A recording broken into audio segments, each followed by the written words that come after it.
Nenhum israelita podia compreender aquilo.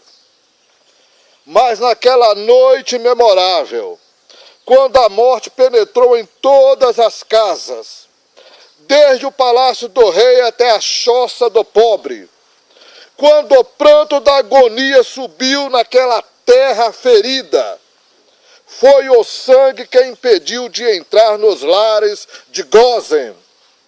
Sim, é o sangue que deve cobrir os nossos pecados. Rogo-vos que não deixeis que o mundo vos afaste deste ponto básico. Continue o mundo a criticar, a zombar e a se rir e a fazer pouco do sangue precioso do Filho de Deus. É o nosso único refúgio, a nossa única esperança. O sangue de Cristo é o nosso único refúgio, a nossa única esperança. Nós não podemos cobrir o pecado por quaisquer obras boas que façamos ou que podemos fazer. Isso não pode cobrir pecados. Não é raro ouvir se uma pessoa dizer: se eu fosse tão bom como o homem que tem pregado o evangelho durante 50 anos ou mais, ou como a mãe em Israel, a qual tem visitado os doentes e tem sido tão boa aos pobres, eu me sentiria seguro para o céu. Eu vos digo, porém, que estáis protegido pelo sangue do Filho de Deus. Estáis tão seguro como qualquer santo que tem vivido neste mundo. Aleluia! Eu vos digo, porém, que se estáis protegido pelo sangue do Filho de Deus, estáis tão seguro como qualquer santo que tem vivido neste mundo. Não é uma longa vida de obras que vai te salvar. Sim, não é isso que vai te salvar. Não é o nosso serviço cristão que em tempo algum nos recomendará a Deus. Sem dúvida devemos trabalhar para Cristo. Certamente será melhor para vós no futuro se o fizerdes. Mas isso não é salvação. Isso não é salvação. Sem dúvida deveis seguir a Cristo e imitar a sua vida pura e santa. Digo ainda mais: é uma necessidade absoluta que assim façais. Mas a vida de Cristo pode ser pregada para sempre. Sim, e nunca salvará uma só alma, caso seja excluída a sua morte. Repito, é uma necessidade absoluta que assim façais. Mas a vida de Cristo pode ser pregada para sempre e nunca salvar uma só alma, caso seja excluída a sua morte. Muitos dizem que é necessário trabalhar a fim de ganhar a salvação. Eu digo 10.000 vezes não, não, não. A salvação é gratuita, uma dádiva. Quem quiser, tome de graça. Sim, favor imerecido. Graça, graça do Pai. Podeis trabalhar tanto quanto quiserdes, depois de a terdes tomado. Operai a vossa salvação. Sim, mas isso foi escrito há crentes, aos que já a tinham. De maneira que devemos primeiro recebê-la como dádiva e depois operá-la. Sim, devemos receber a salvação como favor imerecido, como a graça de Deus. E depois você pode trabalhar, pode evangelizar, pode falar do amor de Deus, pode falar do plano da salvação, mas a salvação é de graça e não pelo trabalho que você dedica a Deus ou vai oferecer a Deus. Isso não te salva. A salvação é um dom de Deus, não é resultado de obra alguma. De maneira que devemos primeiro recebê-la como dádiva e depois podemos operá-la. Aceitamos a salvação como uma dádiva e então começamos a trabalhar porque não podemos deixar de o fazer. Todo o trabalho feito antes disto não vale nada. Sim, todo o trabalho feito antes disso não vale nada. Quando o anjo da morte passou pela terra do Egito, naquela noite, os bons e os maus foram destruídos juntos. O anjo da morte penetrou em todas as casas em que não se achava o sangue. Onde, porém, o sangue se achava nas ombreiras ou na lumieira, que eles tivessem trabalhado muito, ou quer não tivessem trabalhado, Deus passou por cima deles. A criancinha na casa mais humilde era tão segura como Moisés, ou Arão, como Josué ou Calebe, tão segura como qualquer outro na terra. Deus não disse: quando eu vir o vosso palácio dourado, ou a vossa bela casa, ou a vossa bondade, a vossa vida de serviço, ou a vossa fé. Mas quando eu vir o sangue, este será por sinal. O sangue, este será por sinal. Não foi por amor a eles, não, mas por amor a Cristo que Deus passou por cima deles naquela noite.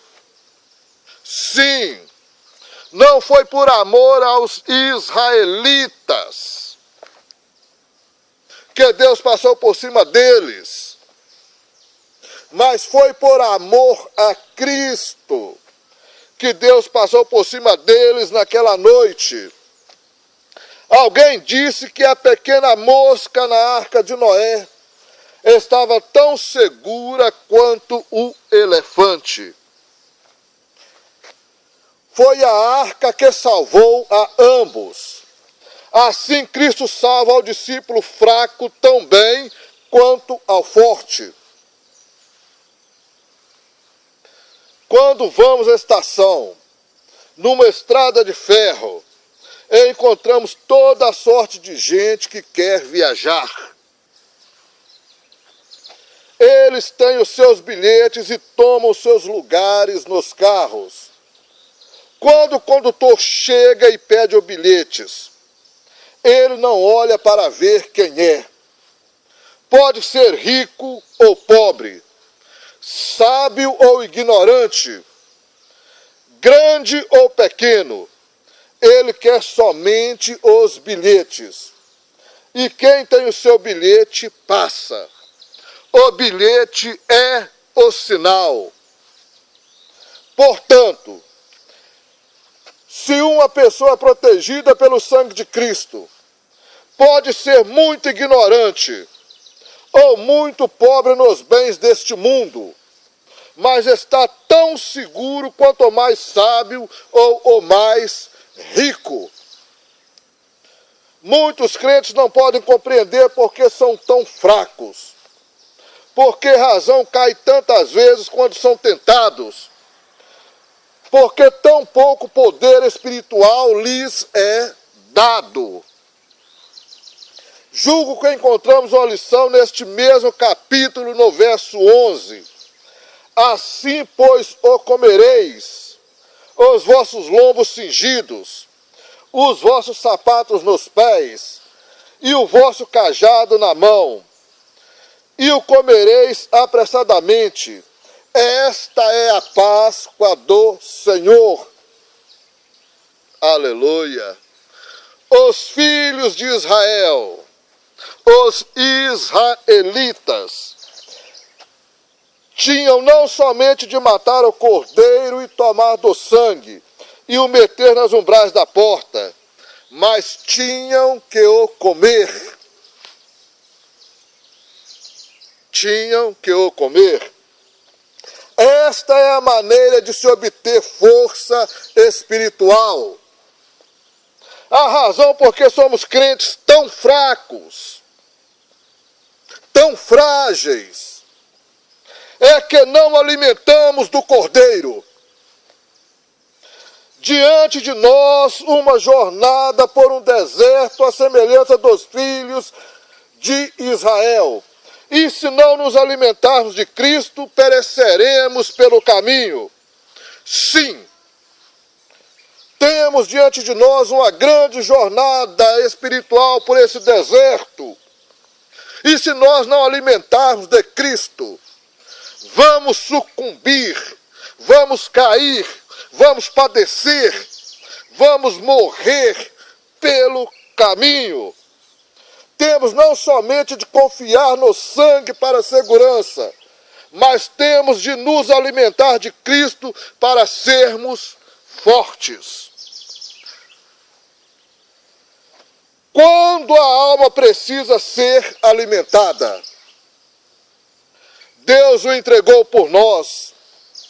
Ele se chama a si mesmo de o pão da vida. Aleluia! O pão da vida. Alimentar-se de Cristo. Alimentar-se de Cristo, meus amados, é alimentar-se da palavra, da sua palavra.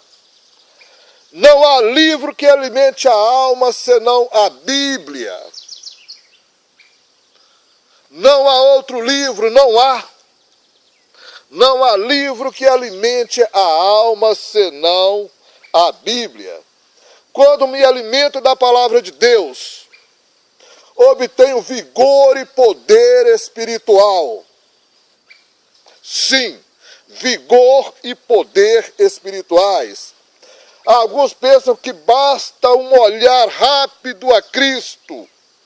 Devemos viver pela fé tão somente como sermos salvos pela fé.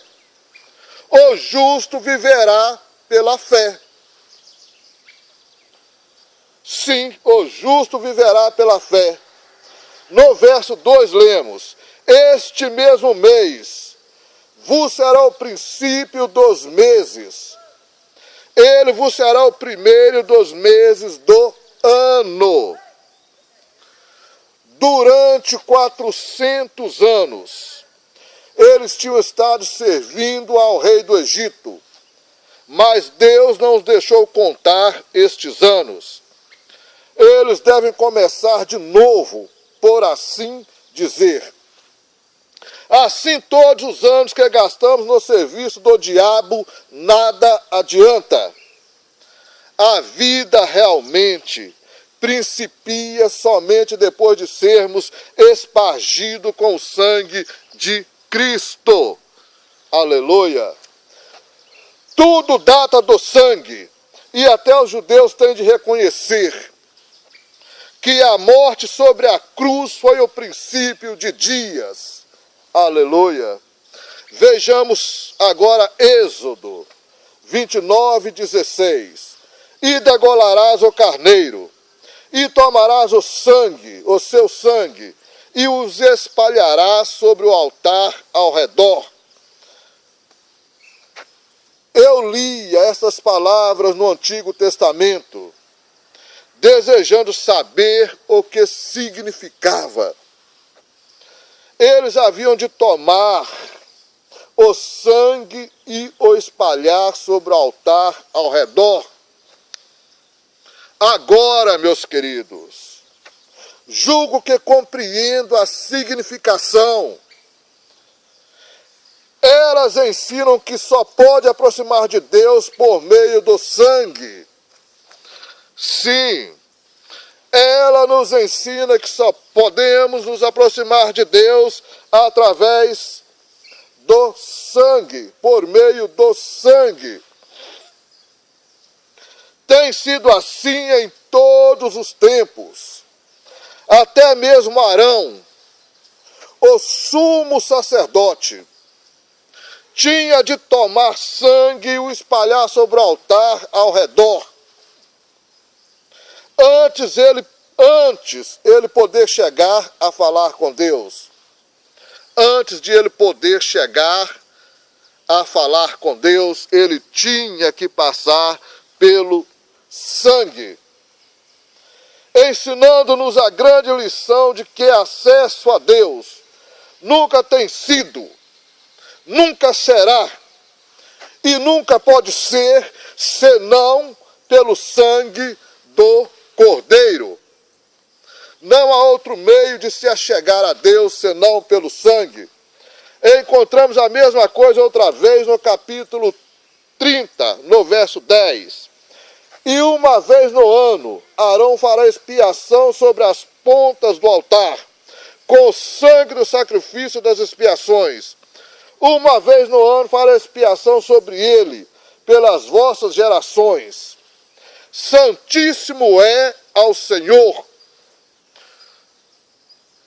O sangue de Cristo faz expiação pelos pecados do pecador, reconciliando-o com Deus. Antes da queda de Adão, havia perfeita harmonia entre Deus e ele, a qual foi destruída pela queda. Cristo veio a este mundo para fazer que Deus e os pecadores pudessem ser reconciliados. Propiciação. É isso que o sangue de Cristo faz. Falamos de pecados serem perdoados. Mas nunca foi perdoado um pecado que não foi primeiro punido. Punido na pessoa de Cristo. Ele fez a expiação, o qual levou ele mesmo em seu corpo os nossos pecados sobre o madeiro. 1 Pedro 2, 24. Pensai no custo a Cristo para fazer a expiação. Sim, pensai no que custou a Deus quando ele entregou o seu Filho unigênito. Entregou-o para morrer. Vejamos agora Levítico 8, versículo 23. E o degolou, e Moisés tomou do seu sangue, e o pôs sobre a ponta da orelha direita de Arão, e sobre o polegar da sua mão direita, e sobre o polegar de seu pé direito. Este é outro versículo que custei a compreender. Que significa? Sangue na orelha, sangue na mão e sangue no polegar do seu pé direito. O que significa? Sangue na orelha. Sem o sangue o homem não pode ouvir a voz de Deus. Os homens ouviam a voz de Deus e diziam que era trovão. Jó 12, 29.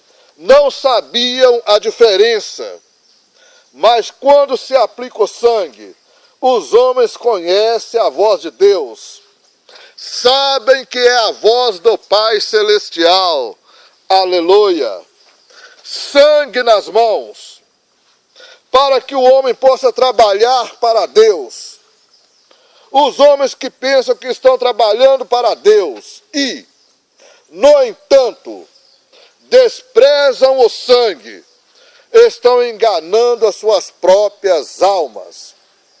Algum dia vão descobrir que todo o seu esforço foi em vão. A salvação é para aquele que não obra, mas crê. Romanos 4, 5. Nenhuma pessoa pode entrar no reino de Deus pelos seus próprios caminhos. Disseram a Cristo: que faremos para obrarmos a obra de Deus? A obra de Deus é esta. Respondeu Cristo: que creiais naquele que ele enviou. Aleluia! Não há homem ou mulher que possa fazer qualquer coisa para agradar a Deus antes de ter crido no seu Filho. Sangue nos pés, ou sangue no pé. Para andar com Deus. Deus nunca andou com os filhos de Israel antes de eles espargirem o sangue nas suas casas no Egito. Depois não havia nada que os resistisse. Quando eles chegaram ao Mar Vermelho, este fugiu de diante deles. No deserto, Deus lhe deu o maná a comer. Quando chegaram ao Jordão, eles passaram a pé enxuto, porque o Deus Todo-Poderoso andava com eles. Sim, foi um povo resgatado pelo sangue, que Deus fez entrar em Canaã, a terra prometida. E Deus andará com todo pecador purificado pelo sangue de Cristo, e ninguém poderá ficar de pé diante dele. Aleluia! Sim, é verdade. Deus andará com todo pecador purificado pelo sangue de Cristo, e ninguém, nada, poderá ficar de pé ou resistir diante de um purificado e redimido pelo sangue do Cordeiro, o qual Deus está andando com ele. Por que Deus exige sangue? Porque Yahweh exige sangue. Penso que algum de vós estáis dizendo: ainda não compreendo porque Deus exige sangue. E uma pessoa me disse: eu detesto o seu Deus. O seu Deus exige sangue. Eu não creio em semelhante Deus. O meu Deus é misericordioso. O meu Deus ama a todos. Eu não conheço o seu Deus. Pois bem, em Levítico 17:11, achamos a razão porque Deus exige sangue. Porque a vida da carne está no sangue, pelo que vou-la tenho dado sobre o altar, para fazer expiação pelas vossas almas, porquanto é o sangue que fará expiação pela alma. É o sangue que fará expiação pela alma. Suponhamos que é o governador do nosso estado não gostasse de ver qualquer pessoa privada da sua liberdade e mandasse abrir todas as prisões, e fosse tão misericordioso que pudesse permitir que qualquer pessoa sofresse pela sua maldade. Ou seja, libertasse a todos. Ele não quer ver ninguém sofrer. Quanto tempo ele ocuparia a cadeira de governador? Creio que num país decente, nem 24 horas. Os mesmos homens que clamam contra Deus porque não perdoa a todos os homens, diriam: nós não queremos tal governador. Ora, Deus é misericordioso, mas ele não vai receber no céu um pecador não perdoado. Deus exige sangue porque ele disse a Adão: no dia em que dela comeres, certamente morrerás. Mas Satanás disse a Adão e Eva que era mentira. E assim estabeleceu-se uma luta entre Deus e Satanás. E, agraciados meus amigos, essa luta tem continuado desde então e não terminou ainda. Essa luta está longe de terminar. E posso ir à rua hoje e achar homens vivendo no pecado em práticas abomináveis. E se eu lhe dissessem: o salário do pecado é a morte, eles, sem dúvida alguma,